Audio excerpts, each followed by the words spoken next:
Hi எல்லாருக்கும் வணக்கம். நவமணி நச்சுவைக்கு உங்களை அன்போடு வரவேற்கிறேன். இன்றைக்கி நம்ம செய்ய போகிறது பானிபூரி. பானிபூரி இந்த லாக்டவுன் டயத்தில் வீட்லேயே எப்படி பசங்களுக்கு செஞ்சு கொடுக்கலாம் அப்படிங்கிறத பார்க்கலாம். ஃபஸ்ட்டு பூரிக்கு மாவு பிசைஞ்சிடலாம். மாவு பிசைகிறதுக்காக வெள்ளை ரவை 200 கிராம் டம்ளரில் நான் 2 டம்ளர் எடுத்திருக்கேன்.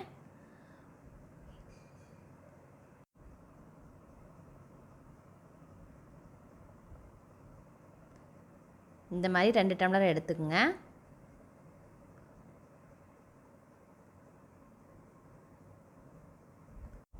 இதுக்கு மைதா மாவு 2.5 டேபிள் ஸ்பூன் போட்டுக்கலாம். 200 கிராம் டம்ளரில் 1 டம்ளருக்கு 2.5 டேபிள் ஸ்பூன் போட்டுக்கங்க. 2 எடுத்துருக்கிறதுனால நான் 5 டேபிள் ஸ்பூன் மைதா மாவு போட்டிருக்கேன். சோடாப்பு 1 சிட்டிகை போட்டுக்கலாம். இது கூட தேவையான அளவு உப்பு போட்டு பிசைஞ்சுக்கலாம்.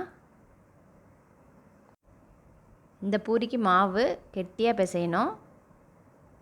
தண்ணி கொஞ்சம் கொஞ்சமாக ஊற்றி பிசைஞ்சுக்குங்க. ஒரே தடவை தண்ணி ஊற்ற வேண்டாம். இந்த மாதிரி நல்லா மிக்ஸ் பண்ணதுக்கப்புறமா கொஞ்சம் கொஞ்சமாக ஊற்றி பிசைஞ்சுக்குங்க. மாவு தளர்வாக பிசைஞ்சிடாதீங்க, பூரி மொறுமொறுன்னு வராது. இந்த மாதிரி நல்லா டைட்டாக பிசைஞ்சுக்குங்க.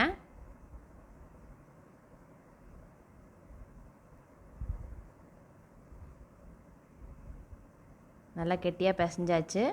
இப்போ ஒரு ஈரத்துணி போட்டு ஒரு மணி நேரம் ஊற வச்சுருங்க. அதுக்குள்ளே நம்ம பானி, உருளைக்கிழங்கு மசாலா எல்லாம் ரெடி பண்ணிட்டு வந்துடலாம். பானிக்கு என்னென்ன வேணுங்கிறத பார்க்கலாம்.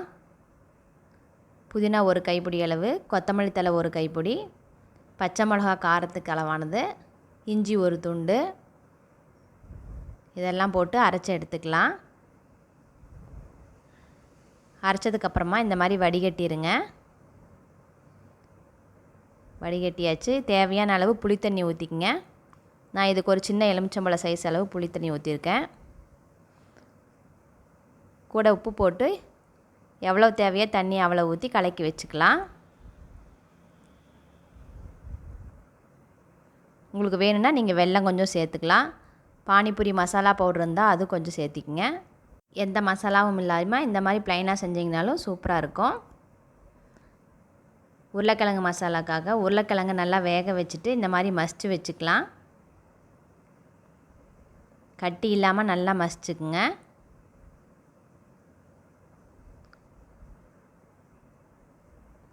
இது கூட காரத்துக்கு தேவையான அளவு மிளகாத்தூள், உப்பு,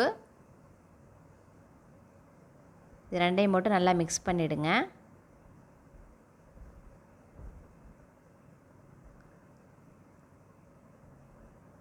கிழங்கு நல்லா மாவு மாதிரி உடச்சி விட்டிங்கன்னா தான் பூரிக்குள்ளே வச்சு சாப்பிடும்போது நல்லாயிருக்கும். சின்ன சின்னதாக கட் பண்ண பெரிய வெங்காயம், நான் 2 பெரிய வெங்காயம் போட்டிருக்கேன். இது கூட கொத்தமல்லி தழை, வேக வச்ச சுண்டல் ஊற வச்சு வேக வச்சு எடுத்து வச்சுக்கோங்க. அதையும் சேர்த்து நல்லா மிக்ஸ் பண்ணிடலாம். இந்த மாதிரி மிக்ஸ் பண்ண மசாலாவை தான் நம்ம பூரிக்குள்ளே வைக்க போகிறோம். இது ரெடி ஆயிடுச்சு. இப்போ நம்ம பூரி சுட்டுடலாம். பூரி சுடுறதுக்கு நான் கல்லெண்ணெய் தான் ஊற்றி காய வச்சுருக்கேன். இது காயட்டும். இப்போ நம்ம உருட்டிடலாம். இந்த மாதிரி பெரிய உருண்டையாக எடுத்துகிட்டு நல்லா பிசைஞ்சுக்குங்க. பிசைஞ்சிட்டு உருட்டிடலாம். மாவை நல்லா வெடிப்பு இல்லாமல் உருட்டிக்குங்க. உருட்டிட்டு இப்போ தேய்ச்சிடலாம். கொஞ்சம் வர மாவுக்கு மைதா மாவே போட்டுக்குங்க. போட்டு இப்போ உருட்டிடலாம்.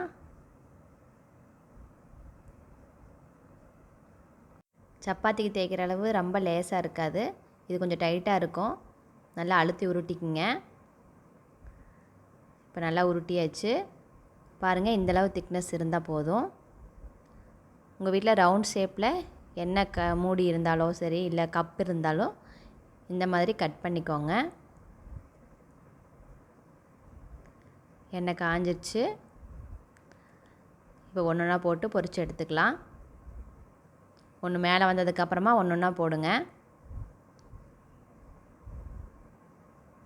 இந்த மாதிரி எல்லா பூரிகளையும் நம்ம சுட்டு எடுத்துக்கலாம். எல்லா பூரியும் நல்லா உப்பி வந்துடுச்சு. நல்லா இது ஒரு கோல்டன் ப்ரௌன் கலர் ஆனதுக்கப்புறமா எடுத்துடலாம். நீங்கள் எல்லா பூரியும் ரவுண்ட் ஷேப் பண்ணிவிட்டு அதுக்கப்புறமா கூட பொரித்து எடுத்துக்கோங்க. நான் 400 கிராம் அளவு ரவை எடுத்ததுனால பூரி எனக்கு ஒரு 70-80 பூரி கிடச்சிச்சு. இப்போ எல்லாம் பொரித்து எடுத்தாச்சு. இப்போ எப்படி சர்வ் பண்ணுறதுங்கிறத பார்க்கலாம். பூரியில் நடுவில் இந்த மாதிரி உடச்சி விட்டுக்கலாம். உடச்சி விட்டு அதுக்குள்ளே உருளைக்கிழங்கு மசாலா வச்சிடலாம். இந்த மாதிரி ஃபில் பண்ணிவிட்டு பானியை உள்ளே ஊற்றிடலாம். இதை பார்க்கும்போதே சாப்பிட்ணுன்னு தோணுது. இந்த மாதிரி நல்லா டேஸ்ட்டான பானிபூரி வீட்லேயே நீங்களும் உங்கள் பசங்களுக்கு செஞ்சு கொடுங்க. செஞ்சு கொடுத்துட்டு எப்படி இருக்குதுங்கிறத கமெண்ட் பண்ணுங்கள். இன்னும் இந்த சேனலை சப்ஸ்கிரைப் பண்ணாதவங்க மறக்காமல் சப்ஸ்கிரைப் பண்ணிடுங்க. உங்களை அடுத்த வீடியோவில் சந்திக்கிறேன். இங்கே எதுவும் சுவைக்கும்.